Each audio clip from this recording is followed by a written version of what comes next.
Холистичното здраве и изкуството да живеем бе темата на семинар, който се проведе днес в зала Европа на областна администрация в Добрич. Гости на събитието бяха Свами Омкарананда и добричлийката Мирослава Маринова, холистичен консултант, който живее в Манила, Филипините. Свами е индийски монах, живял и учил с 6 велики просветени гурута, включително Далай Лама. Завършил е електронно инженерство, притежава 5 магистърски степени, както и докторантура по метафизика. С препоръка на Далай Лама той посещава манастира на великия учител Лунгчу в Тибет. Там решава да се посвети изцяло на живота в търсене на истината. Той обикаля света като пратеник на мира.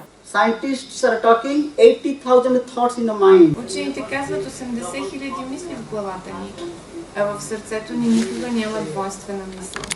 Сърцето говори само по един начин, а за да извикаме разговора, мислите ни от главата към сърцето, трябва да се слушаме какво говорим и да даваме пространство на другите да завършат. Когато хората говорят много високо, няма нищо вътре в тях.